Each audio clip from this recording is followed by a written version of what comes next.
This is Henry.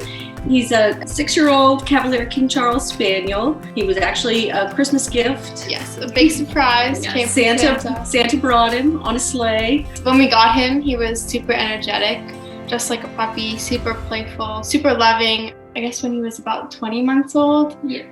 he started kind of just walking up and he would almost fall behind us. So he had a really slow heartbeat of, I think it was 35 beats per minute.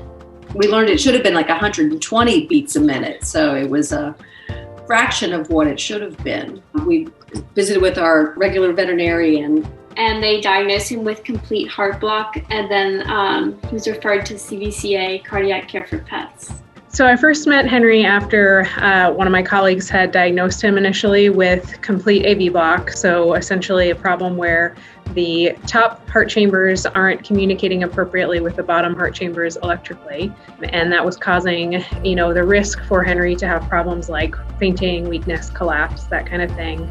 So he had come to us as a kind of referral over to our side of the practice for surgical intervention, so that his pacemaker could be placed so that we could mitigate that risk as much as possible and hopefully provide for him the best quality and quantity of life with his family.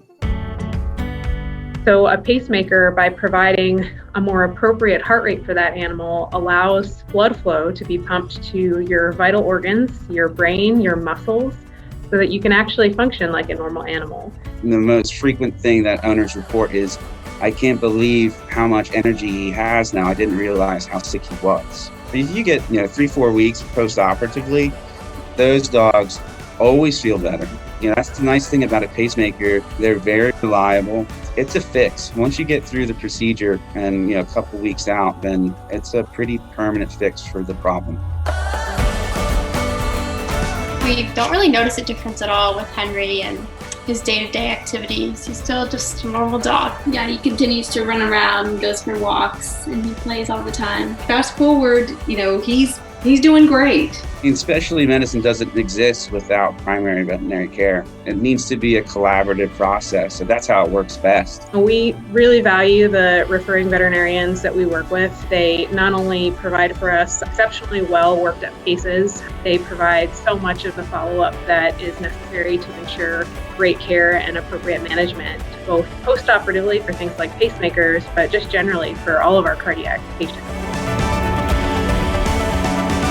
I would just say a huge thank you. I can't imagine my life without Henry, and he's just such a big part of our family, and he just brings so much joy to our house and everyone around us. So huge thank you. Yes. We're so grateful for them.